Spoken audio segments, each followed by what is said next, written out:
s'évader.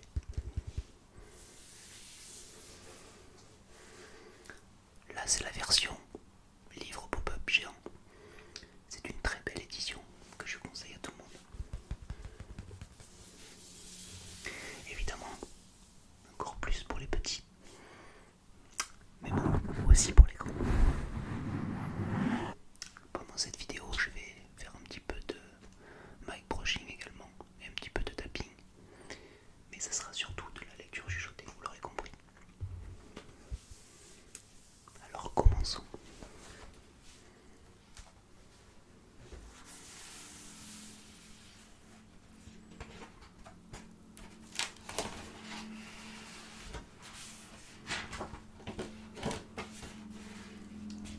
Le premier pop-up, directement sur la page de garde.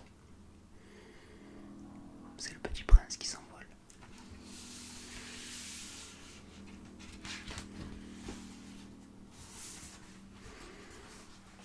À Léon Verte. Je demande pardon aux enfants d'avoir dédié ce livre à une grande personne. J'ai une excuse sérieuse. Cette grande personne est le meilleur ami que j'ai eu au monde. J'ai une autre excuse. Cette grande personne peut tout comprendre, même les livres pour enfants. J'ai une troisième excuse. Cette grande personne habite la France, où elle a faim et froid. Elle a besoin d'être consolée. Si toutes ces excuses ne suffisent pas, je veux bien dédier ce livre à l'enfant qui a été autrefois cette grande personne. Toutes les grandes personnes ont d'abord été des enfants, mais peu d'entre elles s'en souviennent. Je corrige donc ma dédicace à Léon Verte quand il était petit garçon.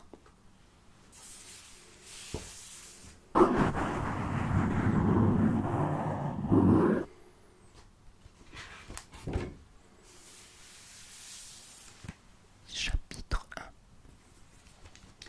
Lorsque j'avais 6 ans, j'ai vu, une fois, une magnifique image dans un livre sur la forêt vierge qui s'appelait Histoire vécue. Ça représentait un serpent bois qui avalait un fauve. Voilà la copie du dessin. On disait dans le livre, les serpents bois avalent leur proie tout entière, sans la mâcher. Ensuite, ils ne peuvent plus bouger et ils dorment pendant les 6 mois de leur digestion. J'ai alors beaucoup réfléchi sur les aventures de la jungle et, à mon tour, j'ai réussi, avec un crayon de couleur, à tracer mon premier dessin. Mon dessin numéro 1, dessin numéro 1, dessin numéro 1. Il était comme ça.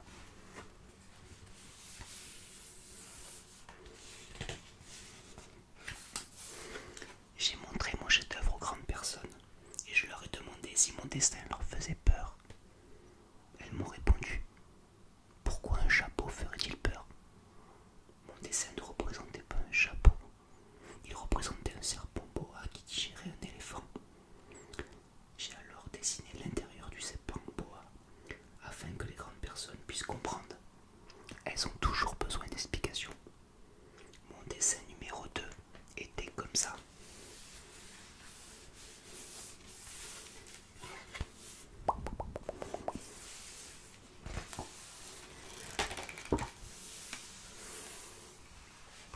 Les grandes personnes m'ont conseillé de laisser de côté les dessins de serpents boa, ouverts ou fermés, et de m'intéresser plutôt à la géographie, à l'histoire, au calcul et à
inexpressive.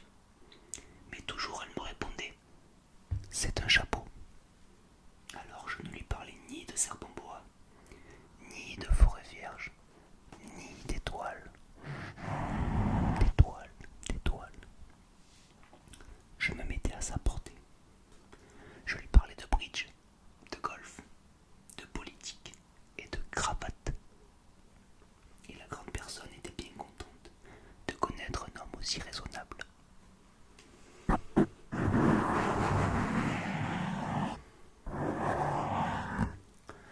Chapitre 2. Chapitre 2. Chapitre 2. J'ai ainsi vécu seul, sans personne avec qui parler véritablement, jusqu'à une panne dans le désert du Sahara, il y a 6 ans. Quelque chose s'était cassé dans mon moteur. Et comme je n'avais avec moi ni mécanicien, ni passager, je me préparais à essayer de réussir tout seul une réparation difficile. C'était pour moi une question de vie ou de mort. J'avais à peine de l'eau à boire pour 8 jours. Le premier soir, je me suis donc endormi sur le sable, à 1000 milles de toute terre habitée. J'étais bien plus isolé qu'un naufragé sur un radeau au milieu de l'océan. Alors vous imaginez ma surprise, au lever du jour, quand une drôle de petite voix m'a réveillé. Elle disait « S'il vous plaît, dessine-moi un mouton. » Hein? Dessine-moi un mouton. J'ai sauté sur mes pieds comme si j'avais été frappé par la foudre. J'ai bien frotté mes yeux, j'ai bien regardé, et j'ai vu un petit bonhomme tout à fait extraordinaire qui me considérait gravement. Voilà le meilleur portrait que plus tard j'ai réussi à faire de lui. Magnifique portrait à l'aquarelle.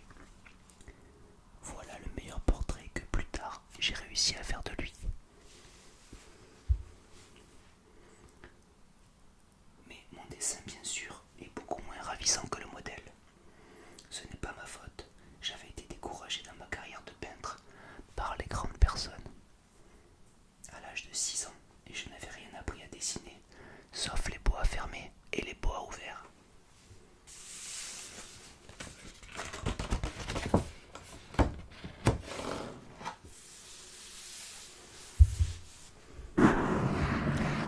Je regardais donc cette apparition avec des yeux tout ronds d'étonnement.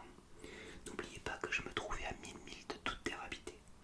Or, mon petit bonhomme ne me semblait ni égaré, ni mort de fatigue, ni mort de faim, ni mort de soif. Il n'avait en rien l'apparence d'un enfant perdu au milieu du désert, à 1000 milles de toute région habitée. Quand je réussis enfin à parler, je lui dis « Mais qu'est-ce que tu fais là ?» Et il me répéta alors tout doucement, comme une chose très sérieuse. « S'il vous plaît, dessine-moi un mouton, un mouton, un mouton, mouton, mouton, mouton. » Quand le mystère est trop impressionnant, on n'ose pas désobéir. Aussi absurde que cela me sembla, à 1000 milles de tous les endroits habités, et en danger de mort, je sortis de ma poche une feuille de papier et un stylographe. Mais je me rappelais alors que j'avais surtout étudié la géographie, l'histoire, le calcul et la grammaire. Et je dis au petit bonhomme, avec un peu de mauvaise humeur, que je ne savais pas dessiner. Il me répondit « Ça ne fait rien, dessine-moi un mouton. » Comme je n'avais jamais dessiné un mouton, je refis pour lui l'un de mes 2 seuls dessins dont j'étais capable, celui du bois fermé. Et je fus stupéfait d'entendre le petit bonhomme me répondre « Non, non, je ne veux pas d'un éléphant dans un bois. Un bois, c'est très dangereux. Et un éléphant, c'est très encombrant. Chez moi, c'est tout petit. J'ai besoin d'un mouton. Dessine-moi un mouton. » Alors, j'ai dessiné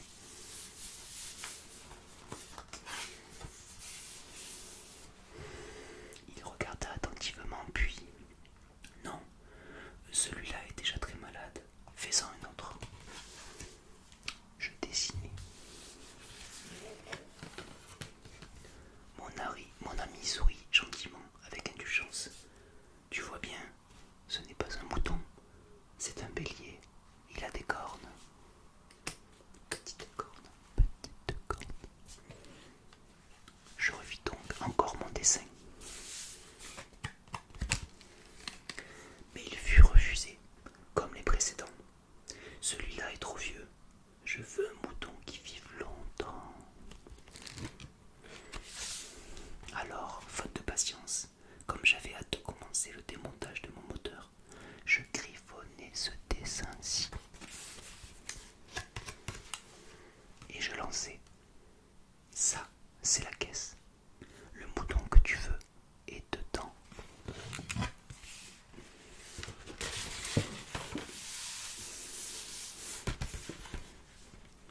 Mais je fus bien surpris de voir s'illuminer le visage du petit prince. C'est tout à fait comme ça que je le voulais. Crois-tu qu'il faille beaucoup d'herbe à ce mouton? Pourquoi? Parce que chez moi, c'est tout petit. Ça suffira sûrement. Je t'ai donné un tout petit mouton. Il pencha la tête vers le dessin. Pas si petit que ça. Tiens, il s'est endormi. Et c'est ainsi que je fis la connaissance du petit prince. Et c'est ainsi que je fis la connaissance du petit prince.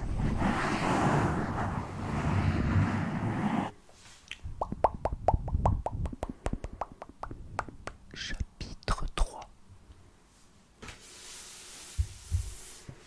Il me fallut longtemps pour comprendre d'où il venait. Le petit prince, qui me posait beaucoup de questions, ne semblait jamais entendre les miennes. Ce sont des mots prononcés par hasard qui, peu à peu, m'ont tout révélé.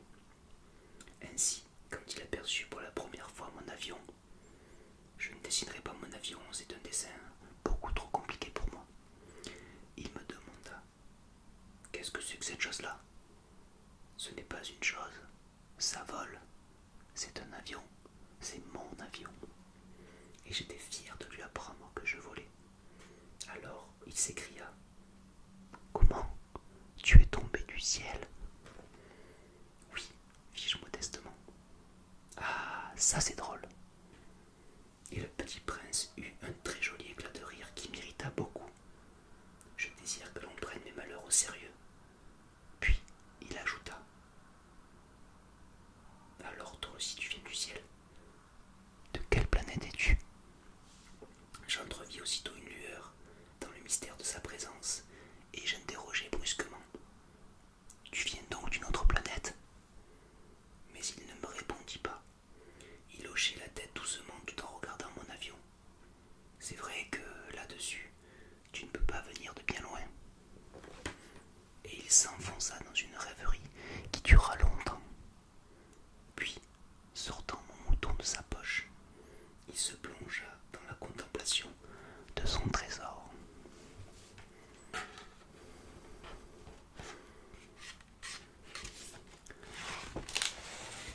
Là, on peut voir le pop-up du petit prince sur sa planète, sur son astéroïde.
l'astéroïde 325.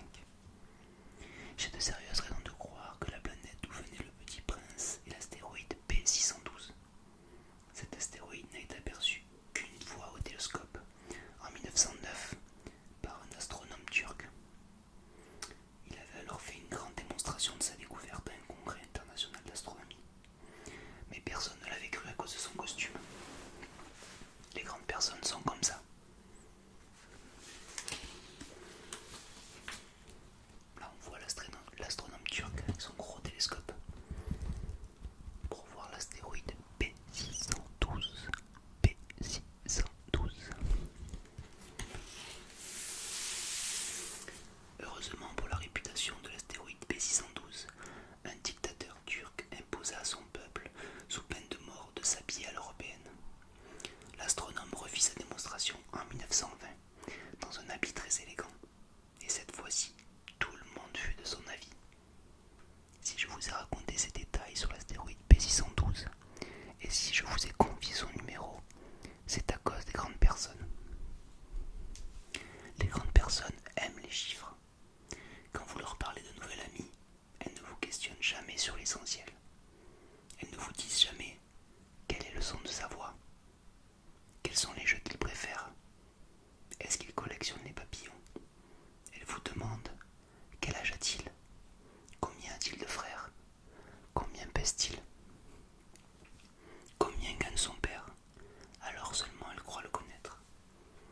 Si vous dites aux grandes personnes, j'ai vu une belle maison en briques roses, avec des géraniums aux fenêtres et des colombes sur le toit, elles ne parviennent pas à imaginer cette maison. Il faut leur dire, j'ai vu une maison de 100 000 francs. Alors elles s'écrient, oh, comme c'est joli.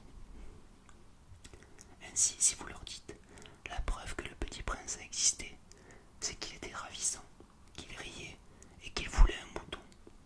Quand on veut un mouton, c'est la preuve qu'on existe. Elles hausseront les épaules et vous traiteront d'enfant. Mais si vous leur dites, la planète d'où il venait est l'astéroïde P612, alors elles seront convaincues et elles vous laisseront tranquille avec leurs questions.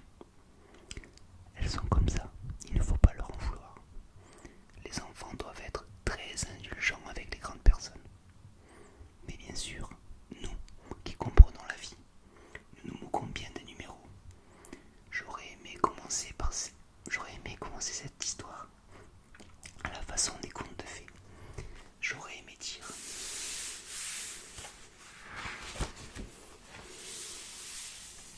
il était une fois un petit prince qui habitait une planète à peine plus grande que lui et qui avait besoin d'un ami. Pour ceux qui comprennent la vie, ça aurait eu l'air beaucoup plus vrai. Car je n'aime pas qu'on lise mon livre à la légère. J'éprouve tant de chagrin à raconter ses souvenirs. Il y a 6 ans déjà que mon ami s'en est allé avec son mouton. Si j'essaie ici de le décrire, c'est afin de ne pas l'oublier. C'est triste d'oublier un ami. Tout le monde n'a pas eu un ami. Et je puis devenir comme les grandes personnes qui ne s'intéressent plus qu'aux chiffres. C'est donc pour ça, encore, que j'ai acheté une boîte de couleurs et des crayons. C'est dur de se remettre au dessin à mon âge, quand on n'a jamais fait d'autres tentatives que celle d'un boa fermé et celle d'un boa ouvert, à l'âge de 6 ans. J'essaierai bien sûr de faire des portraits les plus ressemblants possibles, mais je ne suis pas tout à fait certaine de réussir.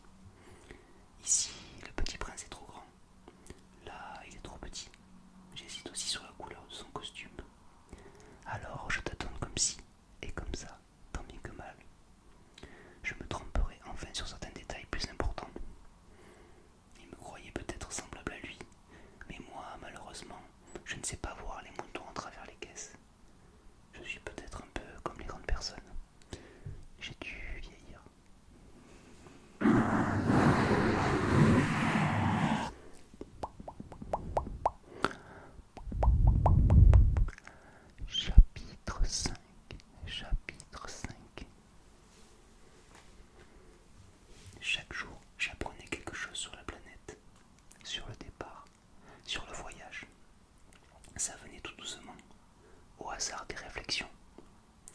C'est ainsi que le troisième jour, je connus le drame des baobabs. Baobab.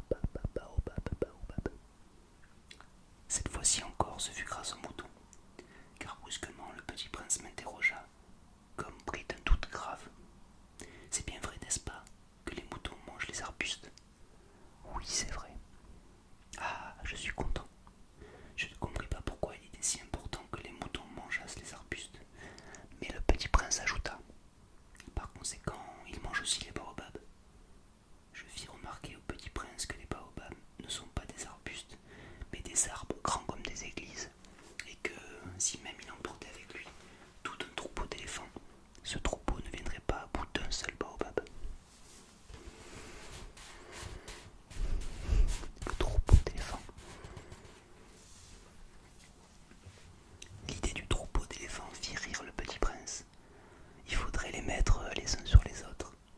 Mais il remarqua avec sagesse: les baobabs, avant de grandir, ça commence par être petit. C'est exact.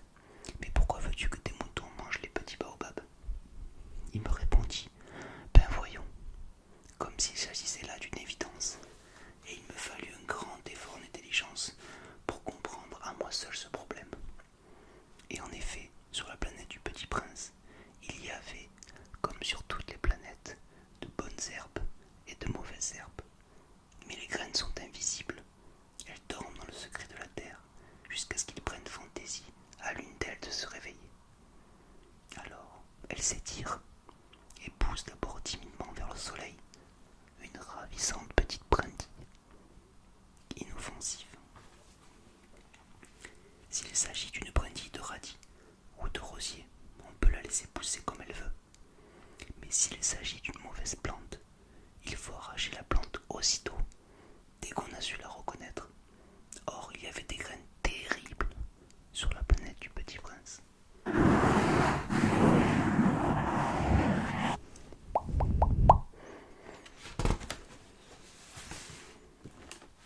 Les baobabs. Superbe, des baobabs. C'était des graines de baobab, en effet.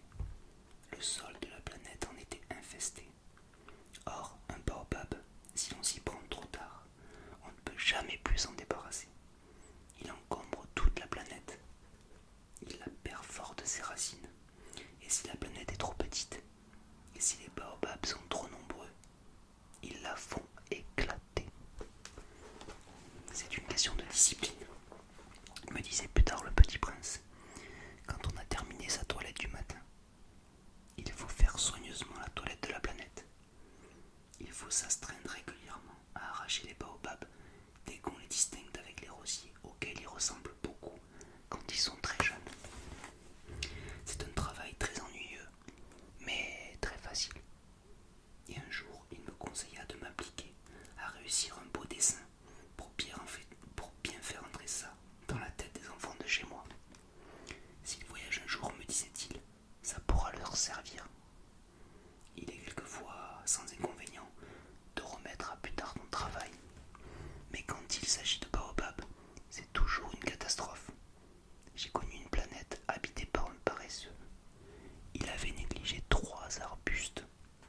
Et sur les indications du Petit Prince, j'ai dessiné cette planète-là.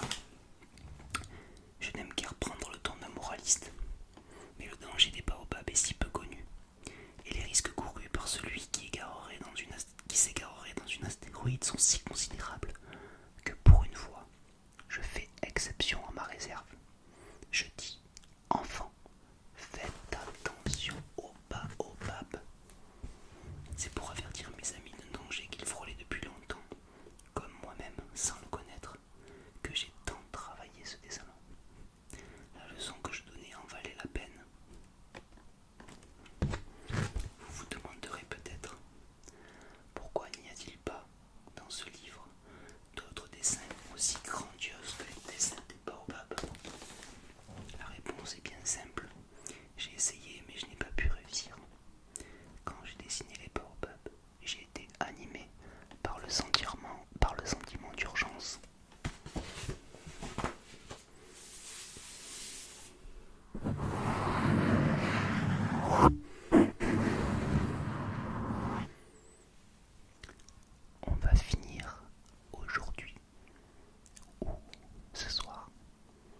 la suite.